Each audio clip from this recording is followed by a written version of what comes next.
Hi, welcome to Get Used to It. I'm Sheila Kuehl, your host or hostess, as you like. This is a show which you may know if you've ever seen it before that talks about issues of interest to the gay and lesbian community, or about the gay and lesbian community of interest to everybody.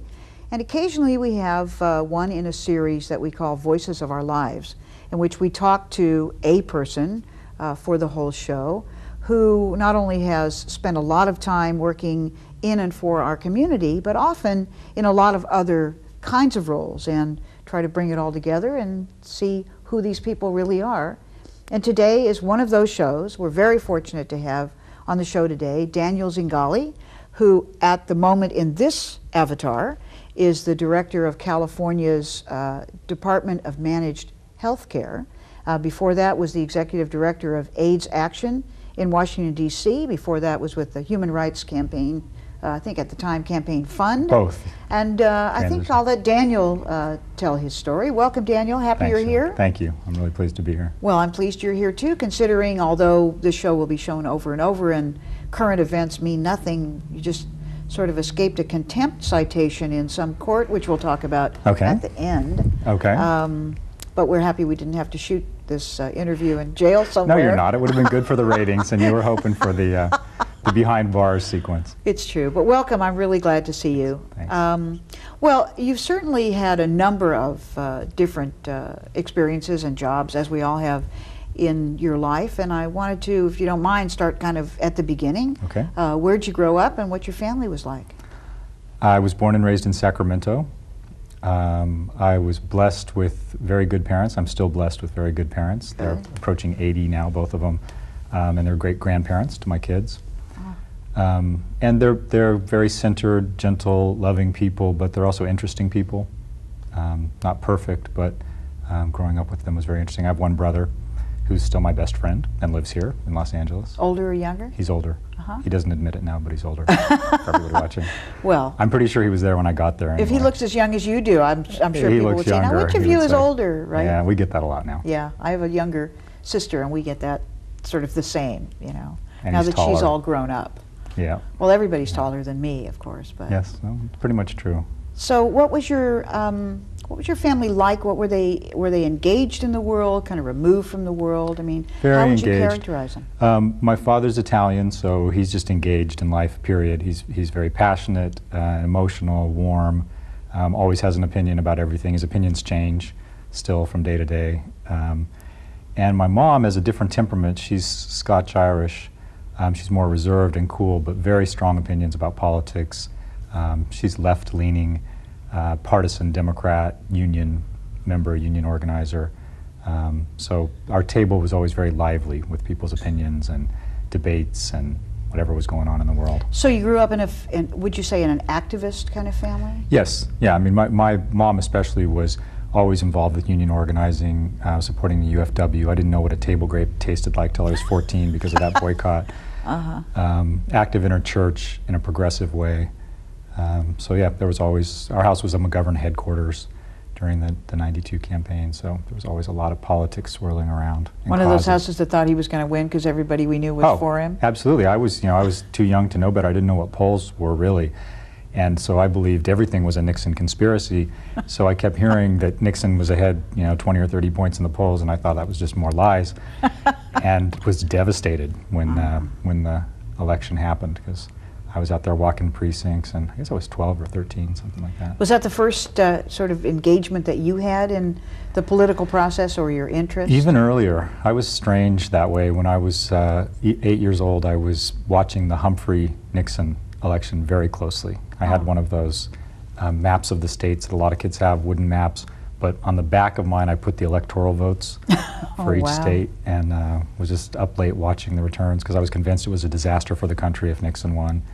And my dad kept saying, go to bed, and I kept saying, you don't understand, if Nixon wins Ohio, the war's going to go on forever, and those kinds of things. So. That's interesting at 8 years old. Yeah, it's kind of strange, huh? Would you say then that you had was politics something that you thought of yourself doing in your grown-up life? Yep, yeah, for as long as I can remember. And growing up in Sacramento was probably part of it, because there's politics all around. There was the first Governor Brown was the first governor I remember, and he was good. Pat Brown. Pat Brown, and my parents always made us very aware of the fact that we had a good governor who was building the university system and an educational system and all those good things. And then he was beat by Ronald Reagan, who in my family's view was a bad governor, and Sacramento changed. The people who came to work and live there changed, and the values coming out of the capital changed, and you know, and then it went on like that as I grew up. We went back to another Governor Brown that I identified with in a lot of ways. So for me, it was natural living and growing up in Sacramento with a family that was civic-minded to think about politics. And now, Sacramento, even though it's the state capital, is not the most open-minded of towns. I mean, pretty much agricultural all around the town, and thought of as a pretty, I won't say a hick town, because two big rivers, you know, crossing in this town, but still not a open-minded kind of place in many ways. And here you are growing up and eventually coming out as a gay man. When did you first start having any consciousness about your own gayness, and what was it like sort of in the context of your family and your town? Junior high school for me, and then high school I think I was more aware of what exactly was going on inside me. But I think Sacramento gets a bad rap in a lot of ways. For me, it's a great balance of a kind of Midwestern, I think what you're talking about, I don't see it as narrow-minded, but very grounded in sort of right and wrong, and some values that I actually share. But I think balanced in a very positive way by the proximity to San Francisco and the fact that it's California. I mean, in every presidential election, Sacramento always goes for the Now, I didn't mean to give it a bad rap, and I know you're not that old, but I was thinking, you know, for a guy in junior high. Yeah, no, and there was, you know, the suburb where I grew up, as progressive as my family and all were, it wasn't cool to be gay. I certainly knew that. And I could read the Chronicle. We got the San Francisco Chronicle because that was the city, and so folks read that paper, and I could see that things were happening over there that made looking gay be okay. And you know, the emergence of Harvey Milk and those things I was watching real closely when I was in high school in the newspaper. But in Sacramento, it was not embracing of being gay. Were you out in high school or able to? No, I came out when I went to Berkeley. I went to college in Berkeley, and there actually that's a great place to come out. At least it was in the early 1980s. If you need a safe place to come out, there was a huge gay and lesbian student union with like a gay prom. Essentially, just hundreds of people from all over the place out, and you know, comfortable with it, and so that was great. And your folks being as progressive as they were, that was no problem, right? Wrong. Although, I if they're watching, I want to make it clear that and I hope they are wonderful. watching. I hope you are watching. You have a great son. They're great now, and they got great quick, you know, and are active in PFLAG and all the right things. But initially, it was probably like most people's experience. I was scared to tell them. I didn't know how they'd react. I wrote them a letter from Berkeley, even though it's an hour and 15-minute drive that I made all the time. I sent them a letter. And I'm glad I did it that way, actually, because I think it gave them some private space to grieve. I would later find out that they needed to do. But they called up as soon as I got the letter, and they said, "We're on our way. We want to come over and see you." So they came over to say that they still loved me and they would stand by me. But my mom was wearing the dress that she only wore to family funerals. We have a large extended family. And so my brother and I know the dress because she only gets it out for funerals. She'll deny this now as she's watching, but she was. And it was treated like a tragedy there for, you know, that first conversation. And I had to start walking them through the process of understanding that this is what was right for me and this was who I was. And they really did come around very, very quickly and in a good way. So how did you help them to understand? Was there something in their own experience that? Because yes, I only say this because this fact, is what worked for me, you know, with my folks. But well, in the case of my parents, there was a great comparison from my point of view to make. I still have never asked them if it worked, but what I said was my dad was a Catholic, Italian Catholic. My mom was a Protestant. When they fell in love and were married in the 40s, I guess, their parents completely shunned them. No one went to their wedding. Marrying, from my mom's family's point of view, marrying an Italian Catholic was just unthinkable, I guess, and from my dad's point of view, a Protestant was just, you know, not what you did. So there's a very lonely picture of the two of them, their wedding picture, just the two of them standing alone, and my mom's in a gray suit. And so I said, you know, think back to that. You guys knew that this was your path for happiness, this was what you were about, and nobody understood, and I'm sure you don't understand that this is what's right for me. And I could make a direct comparison because I had met someone and fallen in love with the man that I'm still in love with, Chuck, at Berkeley, and I felt that in my heart, even though we hadn't been together very long. I told him that it was the same for me and Chuck. Well, it's kind of dirty pool to use such a thing on your parents, isn't it? I don't know. I mean, in a it was way, a pretty smooth move. you know, guilt, a little guilt. No, Yeah. it was pretty smooth. I mean, it's interesting. My parents went through very much the same thing. My mother, a Russian Jew, my dad, a German Catholic, and they got married in 1939. Wow. But the people who stood up for them, that's, you know, with the maid of honor and the best man or whatever, they were, you know, they were there and they're in the wedding picture. So it Which didn't was look so courageous. I mean, bad. it's hard to appreciate what a huge thing that was in that time. Yeah, but totally. to even Because go there and be with where they them. grew up in St. Louis, it was just totally divided. Here were the Italians, and here were the Germans, and here were the Jews, and, you know, here were the African Americans or the blacks. But it is interesting. So you met Chuck at Berkeley. Yes. And you've been together ever since. We've been together 20 years. We were in a Shakespeare in the film class that had 300 students, and you could either write a paper or you could put on a video. You could make your own Shakespeare video. So Chuck figured out that making the video would be easier, got together a group of guys to make this video with, and the way he tells the story, they needed one more person for a bit part. I had a lousy role in the play. But they each said they'd pick the best looking guy in the class and ask him to be in. And he says that the guy he asked said no. So he was waiting for me in front of the class one day, and as I was coming in, I always came in late, and he said, "Do you want to be in this production with us?" I said, "Sure. You know, I don't know anybody in the class, and that way I don't have to take the or do the paper." But he was nervous, and you know, I could tell he was just nervous about asking me, and I could not get through my head what it was that made him nervous. And I went home that night, and I couldn't stop thinking about him. I thought, why was that guy nervous about asking me to be in this this production? Now, of course, man of the world that I am, I know. Yes, of course. That he was really asking me on a date. So. Well, it's you know, it's interesting because there are more and more stories in our community where sort of the political folks, many of whom had not really thought of being parents early on in the movement, have kind of embraced the role of being parents. And I know you have two kids. We have two. And it's not necessarily a predictable kind of arc for our community.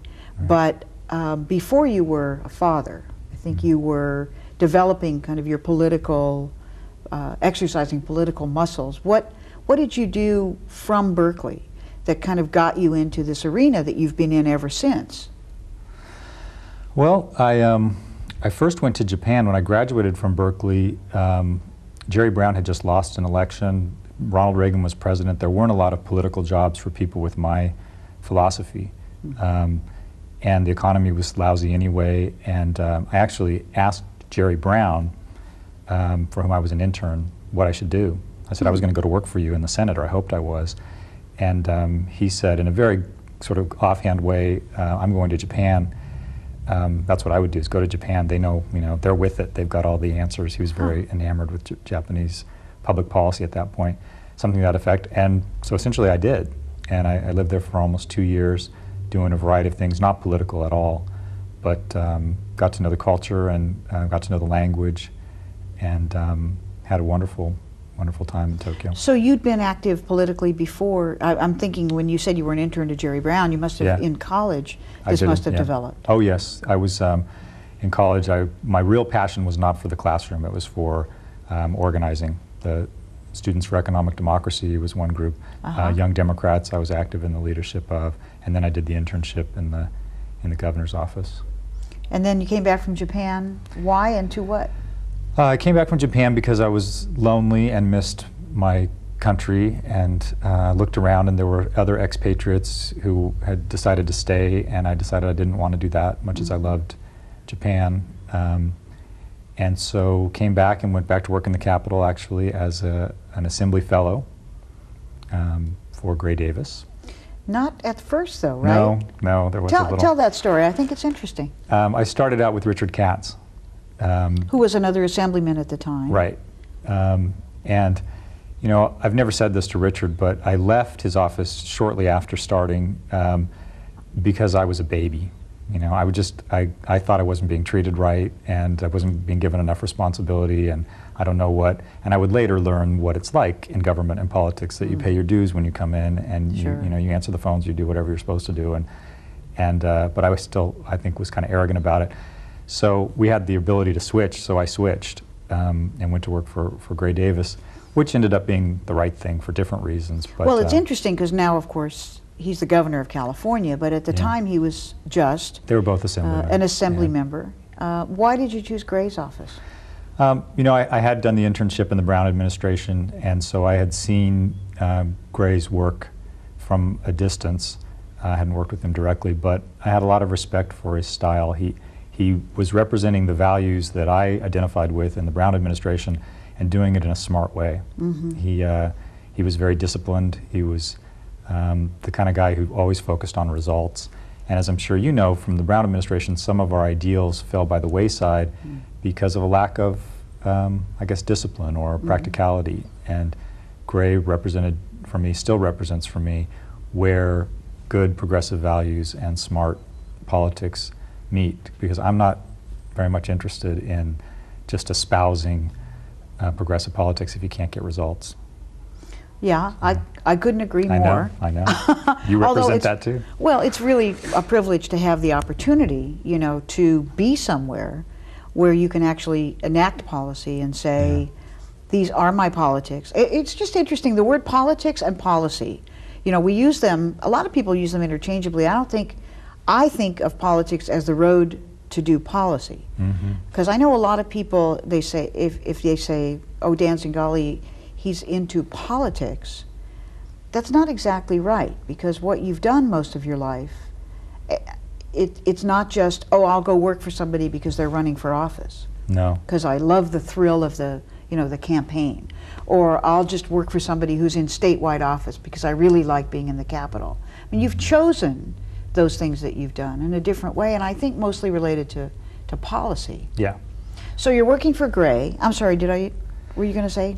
Well, I think that's fair, what you just said. For me, politics without policy isn't very interesting, but I would say the reverse too, which is policy without politics at least doesn't do much for me. It's like, it's therapy. It might make you feel better to talk about good policies, but if you don't attach it to some kind of political strategy or implementation, it doesn't benefit anybody. So for me, well, I've been telling people, just eradicate the word should from your vocabulary.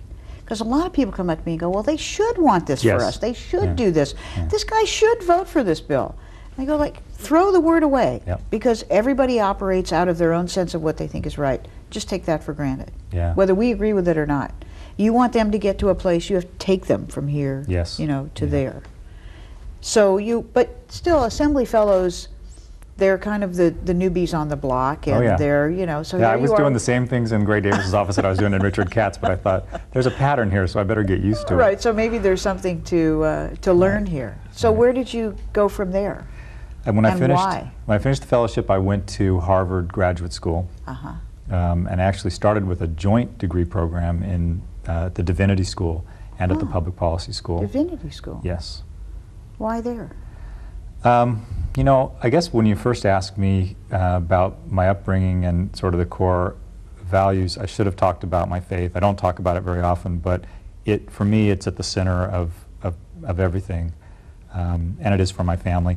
I was raised Presbyterian. My mom's a Presbyterian, and so I was raised in that church and in a progressive Presbyterian church that fit me spiritually very well. And so we Presbyterians aren't particularly comfortable talking about our faith, but I will say that that's something that drives me in a lot of ways, and I thought I should explore making it formally the center of my life and work. And I did think about that and explore that at the Divinity School, and decided that churches don't have political action committees, and I wouldn't be able to get all the things done. There were a lot of reasons that I decided to kind of gravitate back to the government policy side, and that the ministry was not my calling, but I learned some things there, and then took the degree on the policy side. So what was the Kennedy School like? It's lively. It's it's not as academically challenging as I thought it would be. Harvard sounds so intimidating. I thought, you know, boy, everyone there must be smart and work harder than I do. And in fact, it's a place where a lot of interesting people come together and share ideas. And it wasn't academically as challenging for me as Berkeley, but I learned a lot by the interaction with the people there. Well, it's, to me, the policy aspect is sort of at the center of what the Kennedy School wants you to look at. I mean, using sort of case studies. Yeah. It's not exactly, you know, read a book and then do this. That's right. So I don't know whether policy schools, by their definition, if they're good, are not academically challenging, or whether they're more like, I don't want to say life challenging because that sounds like life threatening, but you know what I mean? Yeah. More like, can you solve this problem? Can you work in a team and solve this problem? Yes, and that's what it's about there, and I suppose that is what it should be about. And did it gel for you, something that you wanted to do next, or did you feel like you were walking off the plank again? You know, I had an advisor there whose name I won't mention because I don't think it'd be fair to, you know, sum his life up with this particular anecdote, but he's a progressive or a Democratic, prominent Democratic professor, and he told me at the end of my graduate work that I had to stop this gay thing. He said, you know, you have a lot of promise, you have a lot of talent, but you're going to be a professional homosexual if you don't, you know, just put that away where it belongs and nobody's interested, and, you know. And for me, I didn't feel like I was making an issue out of my sexual orientation. I was just being honest about it, and I wasn't going to stop that. But it scared me to have this guy who believed in me, supposedly, tell me that. And the first conversation I had with someone about a professional step out of graduate school was with Gray Davis, who was then running for state controller. Right. And so I tested it and asked if it was an issue, because I knew if I was going to come back and work for him that I'd be interacting with his, you know, representing him with all kinds of constituents and people, and it wasn't an issue for him, which I didn't think it would be. He was interested in what kind of job I would do. And so that was reassuring to me, and I took the job, and with some diversions along the way, that's why I'm working for Governor Davis now in a different capacity. But well, it's interesting. I mean, it isn't exactly a matter of coattails or whatever, because what I've discovered, and I've only been in the legislature for 7 years, but I think it's true in every profession and every aspect of life. You really only have two things. You have your relationships and your reputation. And if you don't have to work on your reputation is the sort of the culmination of your work. You know, you work and then you have a reputation. And relationships are the same way. You have them, and then people say, you know, she's a good friend, or he's just really somebody you can count on. And the field narrows as you get older to some extent. At least, you know, you find that your standards might be a little bit more stringent. And I know Gray really relies on you and thinks a great deal of you. But you didn't stay with California, I noticed. We lost you for a while to the East Coast. I spent some important years working with him as his chief of staff, then in the controller's office. But that's right, I went to Washington for 10 years, essentially the 10 years that coincided with the Clinton administration for the most part, and did a variety of things. The most important for me were at the Human Rights Campaign as the political director and as the director of AIDS Action. You know, I could go on and on about either one of those experiences. I think. Well, I'd like you to go on and on for a while. Actually, Okay. I want talking about. Start with Human Rights Campaign. Sure. Did they invite you? Did you go to look for them? How'd you end up in Washington? I think Hillary Rosen heard about me being there. I moved for love, really. I didn't have a job. Chuck got a job in Washington. And what was his job? His job was with the Bush White House. Father Bush. Father Bush, right? The real President Bush, working for the Points of Light Foundation. And Chuck had always been involved in community organizing, in campus organizing, community service by students and other people. And Points of Light was about that. For Chuck, it wasn't about politics, Republican politics certainly, but it was about his work. And he was complimented that they had identified him across the nation as somebody who was a leader in his field. So he decided to do that, and I decided to go with him. And then a little bit later, Hillary Rosen and some others asked me to come over and talk to him. And by then, gays in the military had just happened to the new president, and it was terrible, as you know, for everybody. It wasn't good for anybody. The president was feeling burned. The community was feeling rightfully burned. Congress did not want to talk about gay or lesbian civil rights for a long time. The media was even oversaturated, even though it's a sexy, fun issue for them. You could tell they just wanted, to move on. After that meltdown, and Hillary and Tim McFeely and some others asked me how I would approach trying to start over again in terms of a federal civil rights bill, which was moribund, hadn't gained any new co-authors in a long time, and was just sitting there with no hearings and no votes. And that got me thinking. I had some ideas, and got the political juices flowing for me, and something that I cared about, and decided to take the plunge, really for the first time to be in gay politics, hearing the voice of that advisor in my head, professional homosexual, yes, and he was said, right. well, he was right. Yeah. So yeah, a lot of us got to work on taking it from there, and I think did a good job of bringing the administration back around to making some meaningful progress for lesbian and gay Americans. Well, it's almost like you can't really make a difference unless there's a challenge. In good times, it's more difficult. Yeah. And I don't know about you, but I don't, when I look back, I don't feel like I grow as much. I'd much rather be happy. I don't much care if I grow or not. I'd rather be happy. But it turns out that I do more growing when there's a real challenge. No question. There's something to overcome or whatever.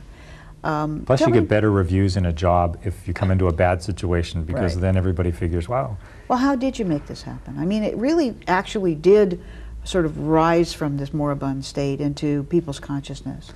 It was pretty simple, actually, I think, what we did. And Elizabeth Birch came around very shortly thereafter. To be the executive director. To be the executive director of the Human Rights campaign. And I'd say we did two things that I think were most important. One, we decided to make the movement research-driven. We knew gays in the military was a big failure, but we didn't know where to find success. And so, for the first time, the movement did some serious polling and focus groups of not just of lesbian and gay Americans, but other Americans, to find out where they agreed with us, where they were willing to talk about us and our place in society again. And it turned out that it was in the area of employment. That the vast majority of Americans, whatever their view of gays in the military was, felt that in the civilian sector, people should not be fired from their jobs for being lesbian or gay. And that they thought the government was negligent in not doing something about that, since it was happening and it was perfectly legal. And we were able to show that to members of Congress and the White House and say, we know you don't want to talk about that right now, but you're going to have to talk about this. And we did a very simple project on Capitol Hill. We asked each member of Congress to adopt a non-discrimination policy for their congressional office. And then we started publishing who did and who didn't. And frankly, nobody, Republican or Democrat, wanted, with a few exceptions, to be out there publicly saying, I discriminate on the basis of sexual orientation in employment. And so we soon had this long list of congressional offices who had adopted a non-discrimination policy, which we could go to the White House with and go back to Congress with and say, well, look, if you're willing to do this in your own office and the world didn't come to an end and the voters didn't get upset and you didn't lose your election, then let's talk about what became the Employment Non-Discrimination Act. And that was a way of talking to the president about putting it in his State of the Union speech, that you can talk about the Employment Non-Discrimination Act and it will resonate with America, and we know you believe it's the right thing to do, and we got him there. Yeah, it was quite a job. I think that people's attitudes have changed. The last half of the 20th century was a time, very, very interesting and I think productive time for civil rights kind of all around, starting with, the civil rights movement. And the rest of us who've sort of mirrored the lessons and done what we could to get there. But AIDS was happening at this time, and it must have been a very, very difficult kind of under-theme of the whole thing, because you were working for civil rights, but you were not really engaged in AIDS work. How did that affect you? That was something that was missing for me in my daily work, because when I came out in the early 1980s, you couldn't separate the two. Right. Here you're going through the most important self-awareness experience of your life. discovering who you are and being honest about that, for me falling in love. And right alongside that was the emergence of this terrible epidemic that would start taking people that we knew and loved and threatening our health and well-being all around us, maybe for the rest of our lives. And so the Human Rights Campaign was and is doing some important AIDS work, but civil rights was front and center. And I always looked, across the street to the AIDS Action Council as a place that was enviable in that respect, that they were solely focused on changing America's response to AIDS. And so how did you get from the one to the other, or what that job made you want to do it?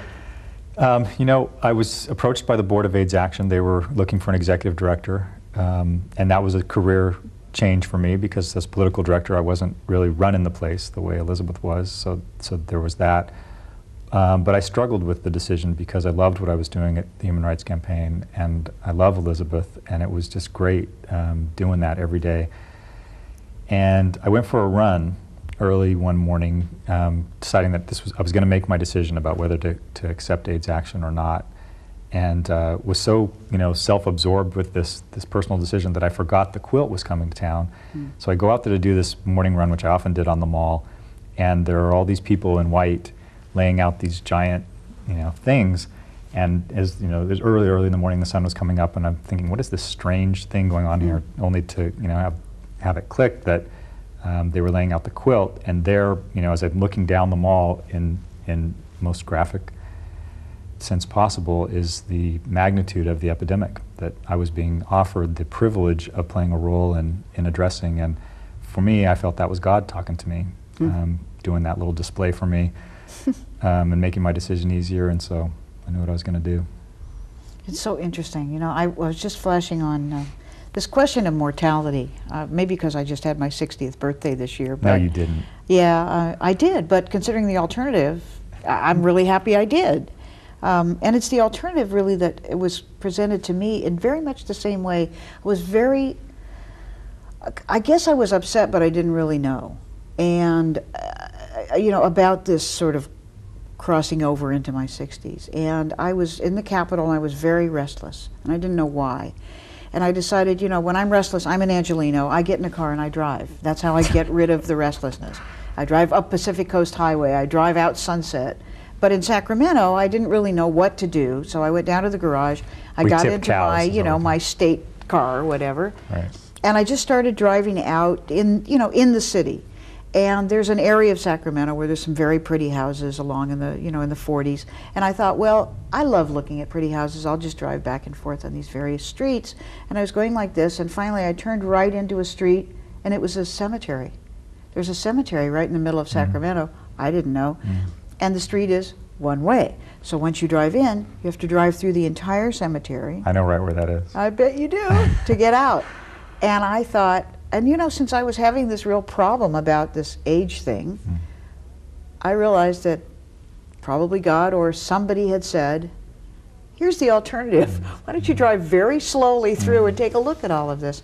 And by the time I drove out, I thought, I think I'll be okay with my birthday. Isn't that great? But it is interesting, isn't it, how these things happen? I got such a vision of the quilt being laid out, and the aspect of mortality that's sort of involved in that is, it's not just about other people's deaths in a way, it's about, okay, I'm still here, what am I doing? Yeah. So I can very, very well understand how you would want to work on this. What did AIDS Action do? What was it engaged in? AIDS Action had done a great job up to that point of securing federal funding for research and treatment, and really turned around that whole situation where you had hostility and indifference from the federal government to the point we're at today, where the federal government really is engaged in fighting AIDS. What it hadn't done is become more representative of the epidemic. It was still pretty much of, by, and for white gay men, which is probably one of the things they liked about me. But what we did, a number of us, is we brought into AIDS Action the NAACP. We asked them to come and sit on the board, the Black Nurses Association. Congressman Ron Dellums, who had been an active member of the Black Caucus, brought them to the table as board members. And what happened, which is why I think diversity is important, is we didn't just change the way the boardroom looked, which doesn't do anything for me, frankly, but they came and said, what are you doing about prevention? In our communities, we haven't got a handle on this prevention thing, and the federal government keeps increasing the research and treatment, and that's wonderful, but they're not doing anything. There haven't been any increases, even under the Clinton administration, for prevention, targeted especially in communities being affected. And what are you doing about Africa? And that was something the domestic AIDS movement had not really wanted to talk about, Right. Because it's a huge thing to take on. And we already feel strained by the fight we have here and the dwindling resources and fatigue and all of those things, complacency. And the thought of taking on the global epidemic was just something people didn't want to think about, but people like Ron Dellums were not going to let us do that. And so AIDS Action jumped in to the global pandemic. I think played an important role in the Clinton administration's $100 million and plus building on that U.S. response to AIDS in Africa. And for me, that's why diversity is important, because you become better when you bring in new voices. Well, and also it works, I mean, not that we do it selfishly, but it works the other way as well. I mean, people say to me, gee, you have such a variety of bills, you know, that you carry. And I say, well, I get to carry 50 in every 2-year session. Even I couldn't think of 50 gay bills, you know, I mean, I can't even think of 3. And you do have to show that you operate in the real world. And interestingly enough, then the real world begins to operate in your own community as well. Yes. You get those relationships. Yeah, and there's a tremendous benefit in Washington today to the fact that the traditional civil rights community is engaged in the work of the Human Rights Campaign. I mean, Coretta Scott King shows up when there's a vote on the Employment Non-Discrimination Act, and that synergy is so important. But you're not still in Washington, Daniel. No, How and did I'm that glad. happen? I'm glad. It's your fault, actually. I'm sure you remember. And I'm glad to hear it.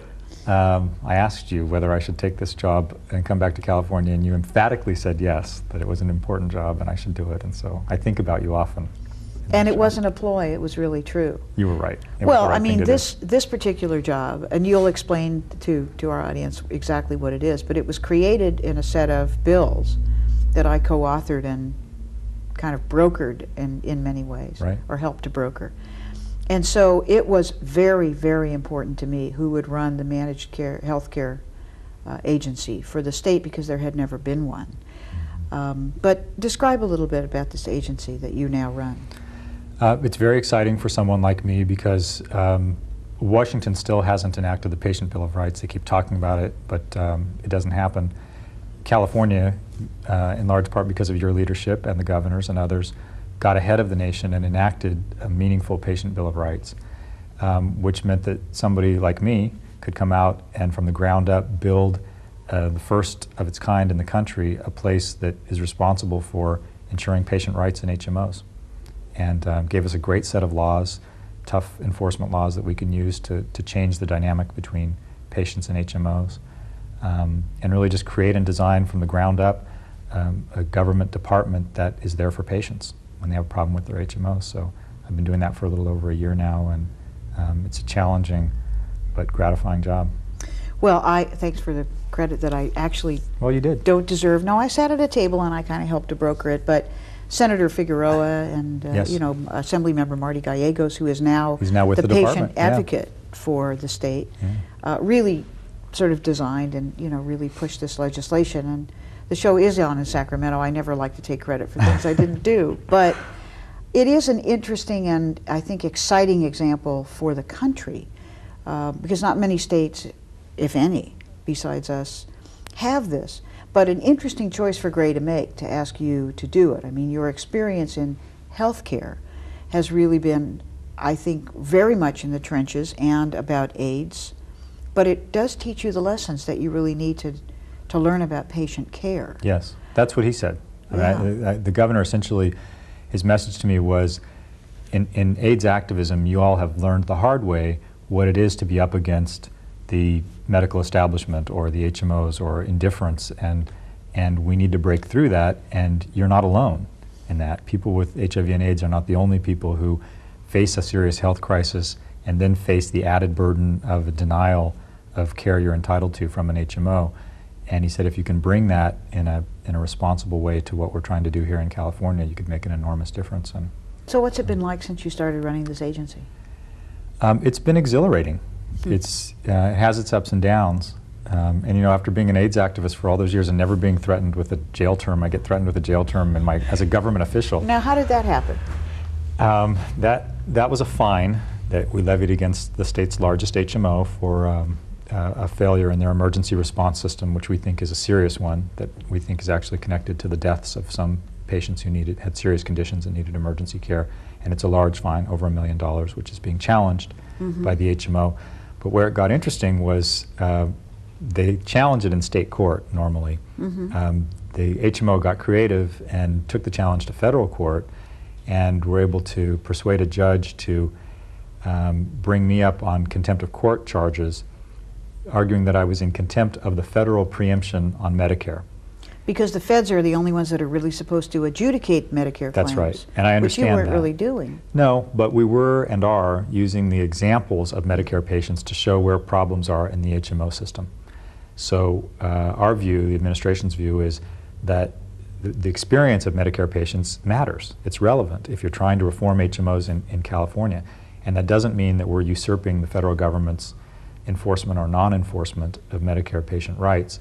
But I had to go to court, in federal court, and our lawyers had to prove that, and the judge was satisfied that the actions were not in contempt of court. But it was, The LA it was Times dramatic said it took there for him a while. about 5 minutes to render the decision. It was Is that quick. an exaggeration? No, I think that's about right. I think it Yeah. took about 5 minutes. Well, of course, it's an outrageous ploy, and I understand that people want to do everything they can to, get out from under a fine. But I can't even imagine that anyone would think that the agency that you're supposed to call if you have a problem is going to say, "Excuse me, are you a Medicare patient? Okay, bye-bye." Yeah, that Which, I mean, you can't do. No, I don't think that would be conscionable. Even or if what you do is to help them as best through the we can. Medicare. Exactly. If at a minimum, morass. we can get Medicare on the phone and ask them what they can do.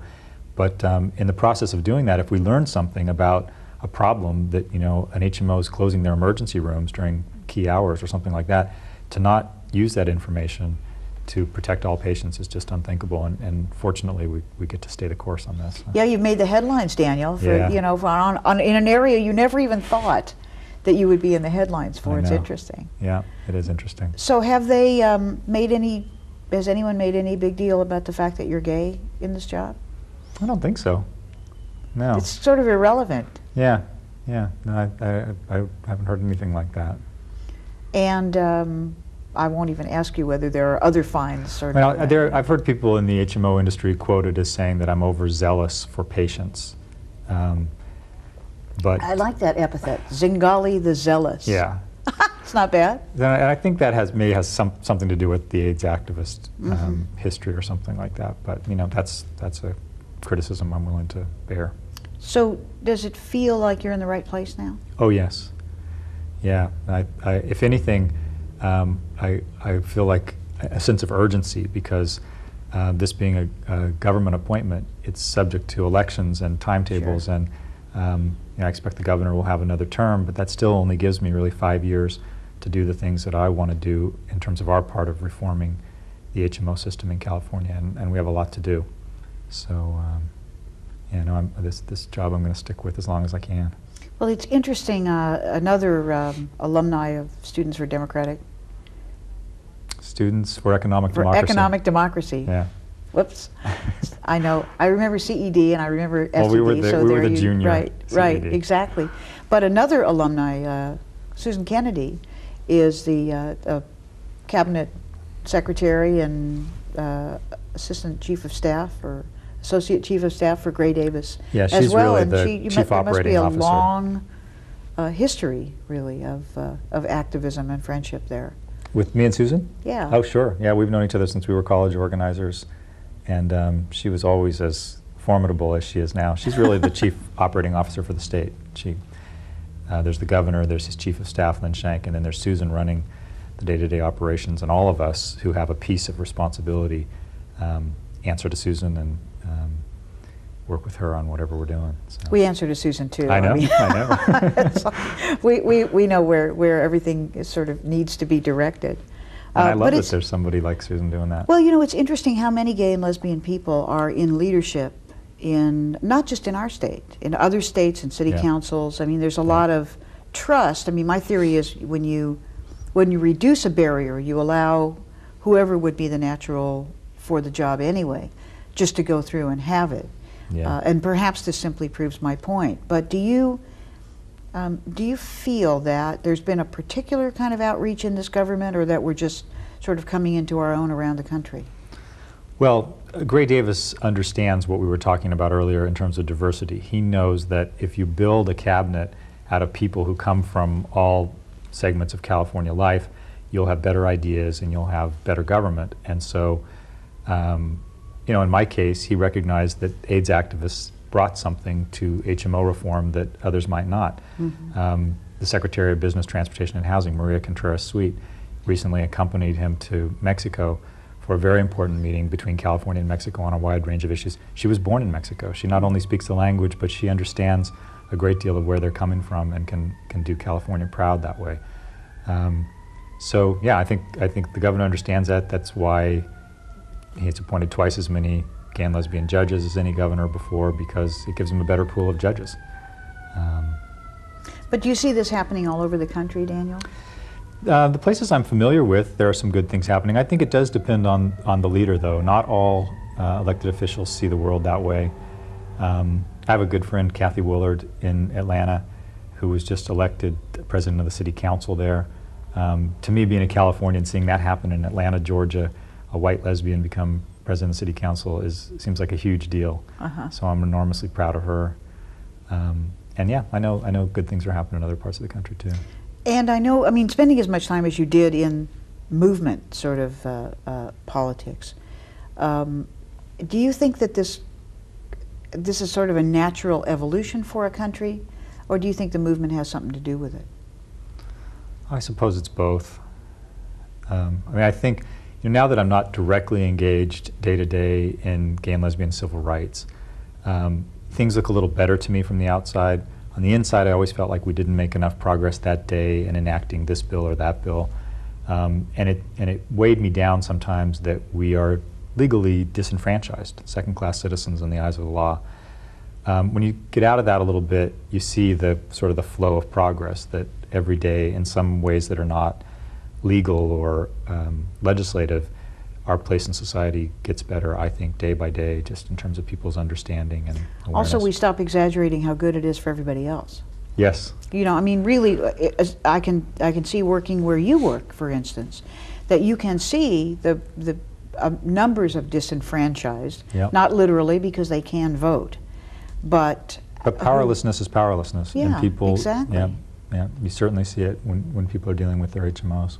Well, and you get lots and lots and lots of calls from all around the state. Yeah. I guess it's picking up in just the way that we wanted it to, but created kind of a nightmare agency we have our hands in full. a way for you. I think we've had over 250,000 calls Wow. from people having some problem with their HMOs. And I'm afraid you're going to get a whole bunch more after Oh, yeah. the show. Yeah, thanks. You'll go, oh, wow, I won't I give out didn't the know there number. was such an agency. Well, it's not hard to find the number. That's right.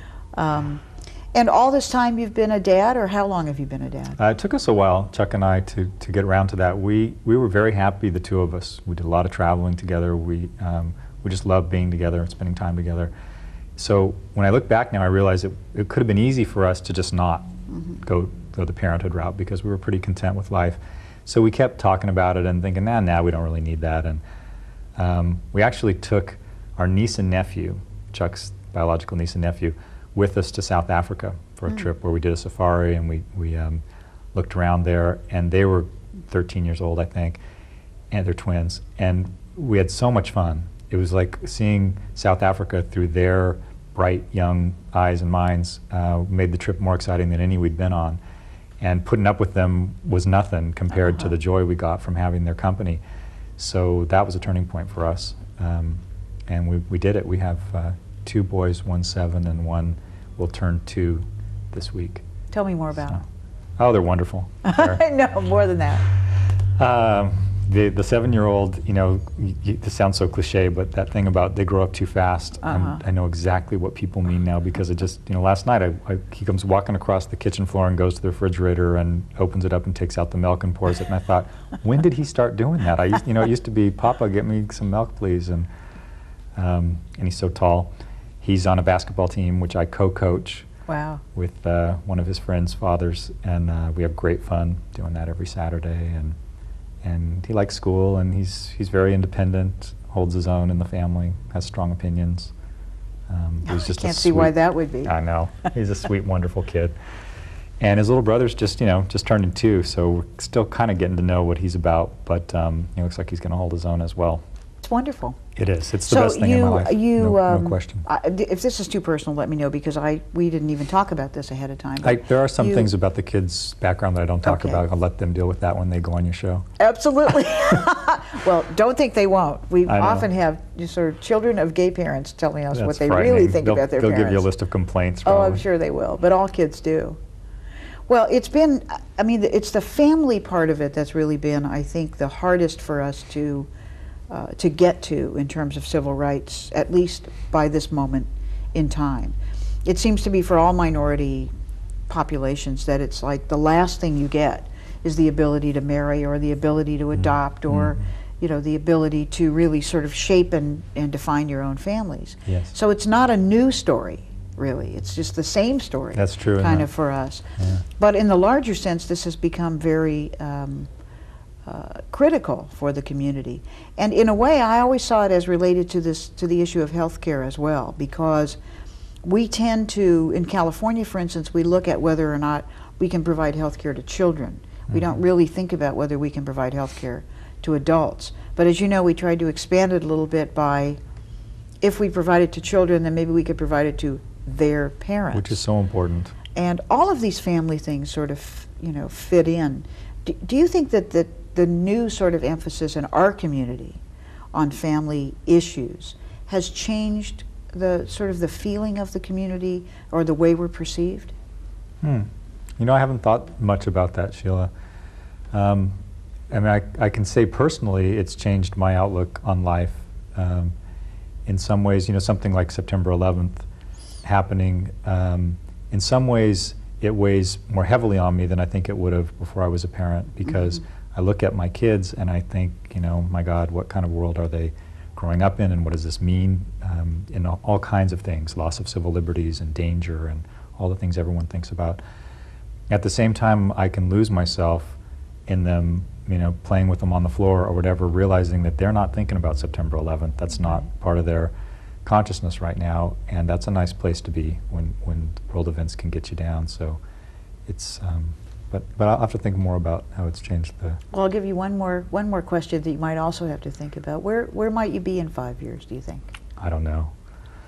I've never been good at predicting what's next. I kind of take it as I come. I'd like to stay in Sacramento. I grew up there, as we talked about, and I think that's a nice place for a kid to grow up. And I like having my kids close to my parents. They spend a lot of time with their grandparents. Sure. It's good for the grandparents, and it's good for the kids, and it's easier for the parents. So I like the idea of staying there, but part of what keeps me there now is I have this great job where I feel like I can do good work, and who knows if that would always be the case, so I don't know. Daniel, I know it's hard to believe, but we've been talking for a whole hour. Oh my gosh. And the time's I still can't believe you're 60. Well, you think you were surprised. Think how 60 minutes, and that's 60 right, minutes. exactly. That's how it goes. I'm so glad you were here. Thanks so much for being with us, and thank you for being with us. And remember, we don't have the same job for 100 years anymore, it seems like, but you can certainly make a difference, and I hope you will try, and I hope you'll get used to it.